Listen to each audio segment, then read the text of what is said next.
ومن يطع الله والرسول فأولئك مع الذين أنعم الله عليهم من النبيين والصديقين والشهداء والصالحين وحسن أولئك رفيقا۔ اور جو شخص اللہ اور رسول کی اطاعت کرتا ہے تو ایسے لوگ ان لوگوں کے ساتھ ہوں گے جن پر اللہ نے انعام کیا، یعنی انبیاء، صدیقین، شہداء اور صالحین کے ساتھ۔ اور رفیق ہونے کے لحاظ سے یہ کتنے اچھے لوگ ہیں۔ ایک دعا جو ہم ہر نماز کی ہر رکعت میں مانگتے ہیں، اہدنا الصراط المستقیم صراط الذین انعمت علیہم، کہ ہمیں سیدھا راستہ دکھا، ان لوگوں کا راستہ جن پر تو نے انعام کیا، یعنی ہمیں ان لوگوں کے راستے پر چلا جن پر تیرا انعام ہوا، جن سے تو راضی ہو گیا، جن سے تو خوش ہو گیا۔ تو سوال یہ پیدا ہوتا ہے کہ وہ کون خوش قسمت لوگ ہیں جن سے رب کریم راضی ہے اور وہ اس کے انعام کے مستحق ہیں۔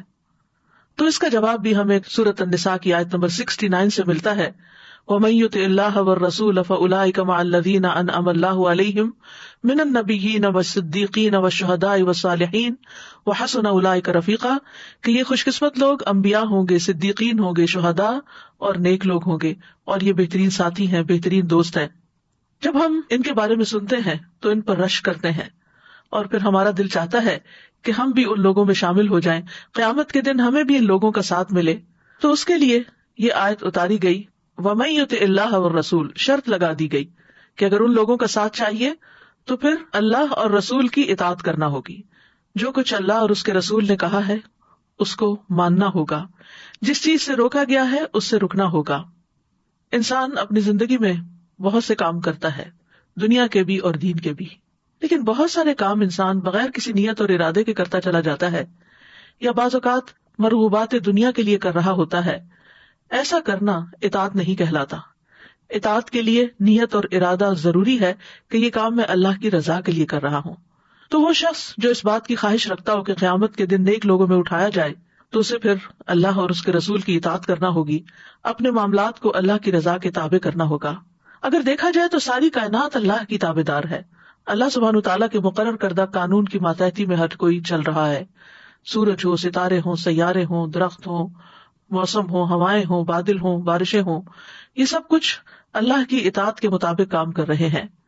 تو ایک بندہ مومن کے لیے ضروری ہے کہ اس کی سوچ، اس کی خواہش، اس کے جذبات، اس کی دلچسپیاں، اس کے تعلقات، اس کی محبت اور نفرت سب کے سب اللہ کی اطاعت میں رنگ جائیں۔ ہم اللہ کے بندے ہیں، کسی اور کے نہیں۔ تو بندگی کا تقاضا یہ ہے کہ ہم اللہ کی پھر ہر بات مانیں اور اللہ کو خوش کرنے کے لیے مانیں، اور پھر صرف اللہ ہی کی نہیں بلکہ اس آیت میں جو شرط لگائی گئی وہ ہے وَمَن يُطِعِ اللَّهَ وَالرَّسُولَ، جو اللہ کی اطاعت کرے اور رسول کی کرے، یعنی اللہ کی اطاعت کرنا ممکن نہیں جب تک کہ رسول اللہ صلی اللہ علیہ وسلم کی اطاعت نہ کی جائے۔ حقیقت یہ ہے کہ اللہ نے انسان کو عقل دی ہے جس کی بنا پر وہ ظاہری باتوں کو خوب سمجھتا ہے، لیکن بہت سی باتیں جاننے کے لیے، ان کی حقیقت تک پہنچنے کے لیے، ان کی حکمت جاننے کے لیے صرف ظاہری یا دنیا کا علم کافی نہیں ہوتا۔ اس کے لیے اللہ کے پیغمبروں کی بتائی ہوئی تعلیمات کو جاننا اور اس کے مطابق چلنا ضروری ہوتا ہے، تاکہ انسان ہدایت کے راستے پہ چلے اور گمراہی کے راستے سے بچ جائے، کیونکہ جہاں اطاعت کا فائدہ ہے وہاں گمراہ ہونے کا نقصان بھی بہت بڑا ہے، اور یہ نقصان دنیا میں تو ہوتا ہی ہے لیکن آخرت میں بھی ہوگا۔ تو گویا آخرت کی ہر چیز کا انحصار اطاعت پر ہے۔ تو یہاں پر فرمایا وَمَن يُطِعِ اللَّهَ وَالرَّسُولَ، جو اللہ اور رسول کی اطاعت کرے، یعنی اپنی استطاعت اور قدرت کے مطابق، خواہ کوئی مرد ہو یا عورت ہو، امیر ہو یا فقیر ہو، بچہ ہو یا بوڑھا ہو، سبھی کے لیے ایک ہی بات ہے کہ وہ اطاعت کرے، یعنی اپنی خوشی سے، دل کی رضا سے اللہ کو راضی کرنے کے لیے اللہ تعالیٰ کے احکامات کو مانے۔ تو پھر ایسے لوگ فَأُولَٰئِکَ مَعَ الَّذِينَ أَنْعَمَ اللَّهُ عَلَيْهِمْ، تو یہ لوگ ان لوگوں کے ساتھ ہوں گے جن پر اللہ نے انعام کیا۔ ان پر انعام کیوں کیا؟ کیونکہ انہوں نے اپنی زندگیاں اللہ کی اطاعت کے مطابق گزاری تھی۔ اب یہاں پر آ رہا ہے کہ ان کے ساتھ ہوں گے۔ ساتھ ہونے کا مطلب یہ نہیں کہ درجات میں ان کے برابر ہو جائیں گے، درجات میں تو فرق ہوگا۔ قرآن مجید میں آتا ہے لِكُلٍّ دَرَجَاتٌ مِّمَّا عَمِلُوا، ہر شخص کے درجے اسی کے مطابق ہیں جو اس نے عمل کیا۔ مطلب یہ ہے کہ وہ ان سے ملاقات کر سکیں گے، ان کے ساتھ بیٹھ سکیں گے، ان کو دیکھیں گے، ان کے ساتھ لطف اندوز ہوں گے، اور اس کے ساتھ ساتھ اللہ تعالیٰ نے ان کو باقی جنت کی جو نعمتیں ان کے درجات کے فرق سے ان کو عطا کی ہوں گی اس پر بھی وہ راضی اور خوش ہوں گے۔ یہ کون لوگ ہیں جن پر اللہ کا انعام ہوا؟ من النبیین، انبیاء میں سے. نبیین نبی کی جمع ہے. یہ وہ لوگ ہیں جنہیں اللہ نے وحی عطا کر کے فضیلت بخشی ہے اور انہیں خصوصی فضیلت عطا کی ہے کہ ان کو لوگوں کی طرف رسول بنا کر بھیجا، پیغام دے کر بھیجا، لوگوں کو ہدایت اور گمراہی کا فرق بتانے کے لیے بھیجا، اور ان لوگوں نے وہاں جا کر خوشخبریاں دی اور نہ عمل کرنے والوں کو خبردار بھی کیا، اور عمومی طور پر لوگوں کو اللہ کی طرف دعوت دی کہ لوگوں اللہ کے بندے بن جاؤ، ایک اللہ کی عبادت کرو. انبیاء کے بعد صدیقین کا درجہ آتا ہے. صدیقین صدیق کی جمع ہے. اس سے مراد وہ شخص ہے جو بہت زیادہ سچ بولنے والا اور سچائی کی تصدیق کرنے والا اور سچائی کی تلاش کرنے والا ہو، جسے سچائی سے محبت ہو. دوسرے لفظوں میں وہ رسول اللہ صلی اللہ علیہ وسلم کا بہت زیادہ فرما بردار ہو اور اس کے ساتھ ساتھ اللہ تعالیٰ کے لیے بہت زیادہ اخلاص اختیار کرنے والا ہو. اور ان میں ہم دیکھتے ہیں کہ جیسے ابو بکر رضی اللہ عنہ کا لقب صدیق تھا، ان کی زندگی کا مطالعہ کرنا چاہیے. حضرت عائشہ کو عائشہ صدیقہ کہا جاتا ہے رضی اللہ تعالی عنہا. اسی طرح حضرت مریم کے بارے میں آتا ہے کہ وہ صدیقہ تھی، اور اللہ سبحانہ تعالیٰ نے اور لوگوں کو بھی یہ مقام عطا کیا ہوگا، لیکن نون نیمز جو ہیں وہ ہمیں یہی ملتے ہیں. بہرحال ہمیں اپنی زندگی میں دیکھنا چاہیے کہ ہمیں سچائی سے کتنی محبت ہے، اور سچائی ہمارے سامنے آ جائے قرآن اور سنت کی شکل میں تو ہم اس کی تصدیق کتنی کرتے ہیں اور اس پر اعتراض کتنے کرتے ہیں اور اس پر دل تنگ کیسے ہوتا ہے. تیسری کیٹیگری ہے وہ شہداء. شہداء شہید کی جمع بھی ہے اور شاہد کی جمع بھی ہے. شہید وہ جو اللہ کا کلمہ بلند کرنے کے لیے اللہ کے راستے میں جہاد کرے اور قتل کر دیے جائیں. اور شاہد کا مطلب ہے جو حق کی گواہی دے، یعنی جب حق ان کے سامنے آ جائے تو پھر اس کا انکار نہ کرے. اور چوتھی کیٹیگری ہے وہ صالحین. صالحون صالح کی جمع ہے. اس سے مراد ہر وہ شخص ہے جو اللہ کے حقوق دینے والا اور بندوں کے حقوق قائم کرنے والا، یعنی حقوق اللہ اور حقوق العباد کی ادائیگی کرنے والے صالحین ہوتے ہیں. اور مجموعی طور پر ان کے بارے میں فرمایا وَحَسُنَ أُولَٰئِكَ رَفِيقًا، کہ کتنے اچھے ہیں، بہترین ہے یہ رفیق. رفیق کا لفظ جو ہے یہ رفق سے ہے. رفق کہتے ہیں نرمی کو. دوست وہی ہوتا ہے جو دوست کے ساتھ نرمی برتتا ہے، اس کی بات مانتا ہے، اس کے ساتھ کوآپریٹ کرتا ہے. تو رفیق کہتے ہیں اس شخص کو جس کی نرمی اور جس کی اچھی عادات کی وجہ سے اس کے ساتھ انسان کا تعلق اچھا ہو، جس کی کمپنی میں انسان رہنا پسند کرے.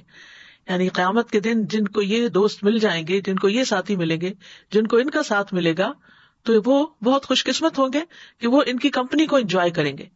بہرحال عربی زبان میں رفیق اس کو بھی کہتے ہیں جس سے سفر اور حضر میں فائدہ اٹھایا جائے. تو یہاں پر بعض اوقات رفیق کا مطلب یہ کیا جاتا ہے ساتھی، یعنی جو کسی کے ساتھ ہو.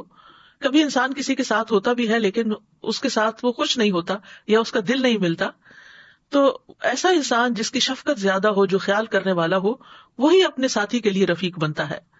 تو اللہ سبحانہ تعالیٰ نے یہاں بیان کر دیا کہ اطاعت گزار لوگ انبیاء، صدیقین، شہداء اور صالحین سے فائدہ حاصل کریں گے، اور یہ ان سے اسی وقت فائدہ پا سکتے ہیں جب انہیں ان سے نرمی اور خیر حاصل ہو. تو ہم صالح ہیں یا نہیں، اس کا اندازہ کس چیز سے لگا سکتے ہیں کہ ہمارے دل میں دوسروں کے لیے کتنی خیر خواہی ہے، ہم ان کے ساتھ کیسا معاملہ کرتے ہیں، کیا ہم ان کا خیال رکھتے ہیں یا نہیں. تو اللہ سبحانہ تعالیٰ نے بیان کر دیا ہے یہاں پر کہ انبیاء، صدیقین اور شہداء اور صالحین اطاعت گزار کے لیے شدید محبت رکھنے والے اور اس کو دیکھ کر خوش ہو جانے کی وجہ سے اس کے لیے رفیق ساتھی کی طرح ہوں گے. اس آیت کا ایک شان نزول بھی بتایا جاتا ہے. سلسلہ صحیح میں ایک روایت آتی ہے، حضرت عائشہ کہتی ہیں ایک آدمی نبی صلی اللہ علیہ وسلم کے پاس آیا، کہنے لگا اللہ کے رسول، آپ مجھے میری جان سے بھی زیادہ محبوب ہیں، آپ مجھے میرے اہل و عیال سے بھی زیادہ پیارے ہیں، آپ مجھے میرے بیٹے سے بھی زیادہ محبوب ہیں. جب میں گھر میں ہوتا ہوں اور آپ مجھے یاد آتے ہیں تو مجھ سے صبر نہیں ہو پاتا، حتیٰ کہ میں آپ کے پاس آ جاتا ہوں اور آپ کا دیدار کر لیتا ہوں. لیکن جب مجھے اپنی اور آپ کی موت یاد آتی ہے تو سوچتا ہوں کہ آپ جنت میں داخل ہوں گے تو انبیاء کے ساتھ بلند مرتبوں پر ہوں گے، اور اگر میں جنت میں داخل ہوا تو مجھے اندیشہ ہے کہ میں آپ کو دیکھ نہ سکوں گا. نبی صلی اللہ علیہ وسلم نے کوئی جواب نہ دیا، حتیٰ کہ جبریل علیہ السلام یہ آیت لے کر نازل ہوئے، وَمَن يُطِعِ اللَّهَ وَالرَّسُولَ فَأُولَٰئِكَ مَعَ الَّذِينَ أَنْعَمَ اللَّهُ عَلَيْهِم مِّنَ النَّبِيِّينَ وَالصِّدِّيقِينَ وَالشُّهَدَاءِ وَالصَّالِحِينَ وَحَسُنَ أُولَٰئِكَ رَفِيقًا. اور یہ ایک حقیقت ہے کہ انسان اسی کے ساتھ ہوگا جس سے وہ محبت کرتا ہے. ایک حدیث میں آتا ہے، ابو ذر رضی اللہ عنہ کہتے ہیں میں نے عرض کیا یا رسول اللہ صلی اللہ علیہ وسلم، ایک آدمی کسی قوم سے محبت کرتا ہے لیکن ان جیسے اعمال کرنے کی قدرت نہیں رکھتا، تو اس کا کیا حکم ہے؟ آپ نے فرمایا اے ابو ذر، آخرت میں تم اس کے ساتھ ہوگے جس سے تم محبت کرتے ہوگے. میں نے کہا میں اللہ اور اس کے رسول سے محبت کرتا ہوں. آپ نے فرمایا اے ابو ذر، تم اسی کے ساتھ ہوگے جس سے تم محبت کرتے ہو.